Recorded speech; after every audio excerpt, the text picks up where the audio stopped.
दोस्तों पीले नींबू को काट करके और उसमें 5 लौंग इस तरह से आप काटें और एक नमक का छिड़काव उस पर कर दें कि थोड़ा सा नमक छिड़क करके आप अपने शत्रु का नाश कर सकते हैं। दोस्तों यदि आपके शत्रु आपको धमकी देता है, आपके सामने आकर के गाली गलौज करता है, यानी कि आपको धमकियां देता है, आपको गिदड़ भपकियां देता है कि तेरा ये कर दूंगा, तेरा वो कर दूंगा, या फिर पीठ पीछे जो है वो शत्रु आपकी बुराई करता है, या फिर ऐसे गुप्त शत्रु आपके पीछे पड़ गए हैं जो कि आप पर किया करा करवाते हैं और उसके कारण आपके जीवन में बहुत ज्यादा दुख और दर्द अब आ गया है। यानी कि पहले आप अच्छे से रह रहे थे, लेकिन अब दोस्तों शत्रु की जलन के कारण वो दुख दर्द में बदल गया। यानी कि ये मान लीजिए कि पहले बहुत अच्छी जिंदगी जी रहे थे, लेकिन अब इतनी अच्छी जिंदगी आप नहीं जी रहे हैं। पैसा भी कमाते हैं, लेकिन दोस्तों पैसा जो है वो खर्च हो जाता है, क्योंकि दोस्तों शत्रु जो है अब आपको चैन से जीने नहीं दे रहा है। क्योंकि दोस्तों शत्रु उन्हीं के पीछे पड़ते हैं जो व्यक्ति बहुत अच्छे से तरक्की करते हैं, बहुत अच्छे से पैसा कमाते हैं, उनके पीछे शत्रु पड़ते हैं। कोई बेटे ठाले के आदमी के पीछे शत्रु कभी भी नहीं पड़ेगा। तो दोस्तों यदि आप भी अपने शत्रुओं की समस्या से परेशान है कि यार मुझे तो चारों तरफ से शत्रु ने घेर लिया है और मेरी तरक्की वो शत्रु होने नहीं दे रहा, अब दोस्तों यदि तरक्की नहीं होगी तो व्यक्ति किस तरह से आगे बढ़ेगा। और दोस्तों यदि शत्रु के कारण आपकी जिंदगी में व्यवधान आ रहा है तो उस व्यवधान को हटाना बहुत जरूरी है।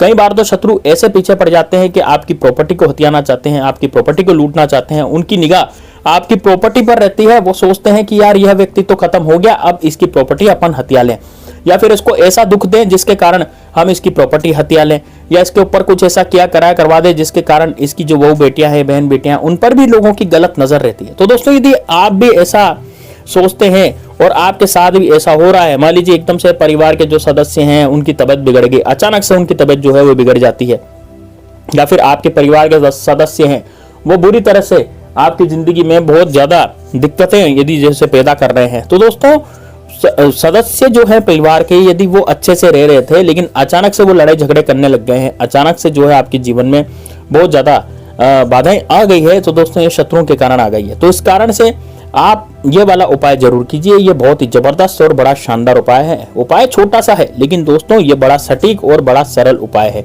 लेकिन दोस्तों यह उपाय जितना छोटा है उतना ही काम का है, यानी कि उतना ही आपको यह फल देगा। तो दोस्तों अब किस तरह से आपको इस उपाय को करना और कैसे करना तो पूरा इस वीडियो में जानेंगे। इससे पहले दोस्तों मेरी आपसे हाथ जोड़ करके विनती है, यदि आप भोले बाबा को मानते हैं और उनके भक्त हैं तो दोस्तों कमेंट बॉक्स में हर हर महादेव जरूर लिख दीजिए। आपकी भोले बाबा हमेशा रक्षा करेंगे, या कि महादेव बाबा आपकी हमेशा रक्षा ही करेंगे। और दोस्तों यदि आप भगवान श्री राम के सेवक हैं तो आप कमेंट बॉक्स में जय श्री राम भी लिख सकते हैं, जिससे कि आपका भाव सुधरेगा और हनुमान जी हमेशा आपके साथ ही रहेंगे। तो दोस्तों चलिए उपाय शुरू करते हैं। इसके वीडियो को ध्यान से जरूर देखिएगा और लास्ट तक जरूर देखिएगा। देखिए दोस्तों नींबू आपने देखे होंगे, नींबू जो है वो 2 तरह के होते हैं। एक तो होता है हरे रंग का नींबू, एक होता है पीले कलर का नींबू। दोनों नींबुओं की तासीर अलग अलग होती है और दोनों नींबू के काम करने का तरीका भी अलग अलग होता है। आज जो मैं आपको उपाय बताने जा रहा हूं उसमें आपको पीले रंग का नींबू इस्तेमाल करना है। यानी कि पीले रंग का जो नींबू होता है, जो ऊपर से भी पीला होता है, अंदर से भी पीला होता है, इस तरह का नींबू आपको काम में लेना है। तो उस नींबू को आप सबसे पहले आधा काट लेंगे। उसके बाद नींबू का एक बात ध्यान रखना है कि नींबू जो है वो कटा फटा या फिर ऐसा जो दाग दगीला नींबू ऐसा नहीं होना चाहिए। बिल्कुल ही नींबू जो है वो बहुत अच्छी क्वालिटी का होना चाहिए। यानी कि वो दाग दगीला नींबू होता है ना, वो कभी भी आपको ठीक से फल नहीं देगा। यानी कि वो उपाय जो आप करेंगे वो ठीक से नहीं कर पाएंगे उससे। इसलिए दाग दगीला नहीं होना चाहिए, बासी नींबू नहीं होना चाहिए, सूखा हुआ नींबू नहीं होना चाहिए। नींबू जो है बिल्कुल ताजा वाला नींबू आप लेकर के आए और उसे काट करके इसको 2 टुकड़ों में आप काट लें, और इसका एक टुकड़ा जो है कटा हुआ वो आधा टुकड़ा आधा नींबू वही काम आने वाला है इस उपाय में। तो एक तो वो नींबू लेना है। ऊपर से दोस्तों इसमें लेनी है आपको 5 लौंग, और लौंग कैसी लेनी है जिसमें पीछे फूल लगा रहता है, ऐसी लौंग आपको लेनी है। यानी कि 5 लौंग ऐसी लें जिनमें पीछे की तरफ फूल लगा रहता है, वो वाली 5 लौंग आपको लेनी है।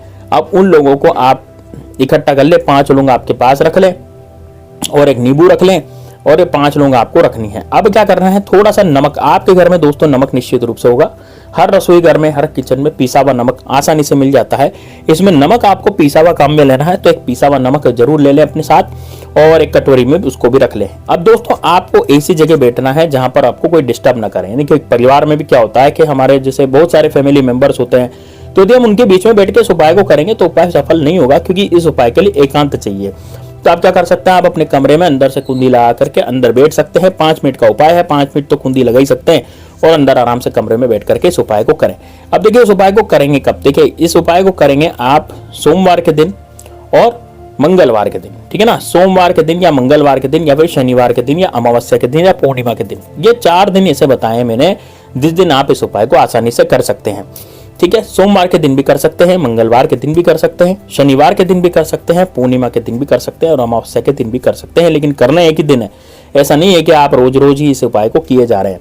देखिए, इस उपाय को एक ही दिन करा जाएगा, एक ही दिन में शत्रु जो है अपनी 12 बज जाएगी उस शत्रु की, यानी कि वो अपना किया कराया जो है ना वो तो भूल जाएगा और उसके ऊपर किया कराना शुरू हो जाएगा, यानी कि उसकी जिंदगी में अब बहुत ही ज्यादा प्रॉब्लम इकट्ठी हो जाएगी, बहुत ही ज्यादा समस्याएं उसकी जिंदगी में पैदा हो जाएगी यदि आप ये वाला उपाय कर लेंगे।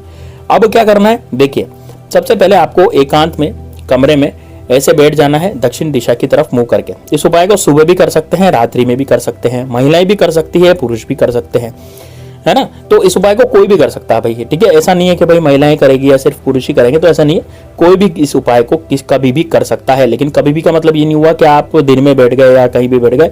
देखिए, सुबह के समय यानी 10-11 बजे तक ये उपाय कर सकते हैं, 12 बजे बाद ये उपाय नहीं किया जाता। और फिर रात्रि में आप 7 बजे के बाद 12 बजे तक कभी भी रात्रों को ये उपाय कर सकते हैं। अब इस उपाय के लिए सबसे पहले आपके पास सामने कटा हुआ नींबू रखा है। कटे हुए नींबू के अंदर आपको 5 लौंग इस तरह से गाड़नी है जैसे आपको चित्र में बताई हुई है, ठीक है ना। तो 5 लौंग इस तरह से गाड़ दें। 5 लौंग गाड़ने के बाद उस नींबू में 5 लौंग लगाने के बाद आपको थोड़ा सा नमक उस पर डालना है। लेकिन दोस्तों, नमक चुटकी चुटकी से डालना है, यानी कि आप एक प्लेट में या एक कटोरी में नमक इकट्ठा कर लेंगे और उसको एक चुटकी उठाएंगे, नमक एक चुटकी उठा करके अपने शत्रु का नाम बोलेंगे और नमक नींबू में डाल देंगे। फिर वापस एक चुटकी उठाएंगे, फिर अपने शत्रु का नाम लेंगे, फिर नींबू पर डाल देंगे। ऐसे दोस्तों, आपको कितनी बार चुटकी से नमक उठाना है, आपको 11 बार चुटकी से नमक उठाना है। यानी कि एक चुटकी नमक उठाया, शत्रु का नाम लिया, फिर इस पर डाला नींबू पर, फिर दूसरी बार दूसरी चुटकी से नमक उठाया, फिर नींबू पर डाला, फिर शत्रु का नाम लिया। इस तरह से आप नमक को उठा उठाकर नींबू पर डालते रहेंगे और शत्रु का नाम लेते रहेंगे। तो दोस्तों, इस तरह से आपको बार बार शत्रु का नाम लेते चले जाना है, नींबू पर नमक डालते चले जाना है। अब दोस्तों देखिए, ध्यान से सुनिएगा, यदि आप अपने शत्रुओं का नाम नहीं जानते, मान लीजिए बहुत से लोग नहीं जानते, उनके गुप्त शत्रु होते हैं, है ना, वो नहीं जानते कि यार उनके शत्रु कौन पीछे पड़ा हुआ और किसने जो उनके दुकान बंद करवा दिया, धंधा बंद करवा दिया, कुछ भी चलता था वो सब बंद करवा दिया, या फिर घर में बहुत ज्यादा दिक्कतें पैदा कर दी, करवा दिया, उनको नहीं पता। तो जिन लोगों को नहीं पता भाई, तो वो क्या करेंगे, वो केवल शत्रुनाश बोलेंगे, है ना। अब शत्रुनाश बोल करके आप 11 बार नमक उठा करके एक चुटकी इस नींबू पर डालते जाए और शत्रुनाश बोलते जाएं।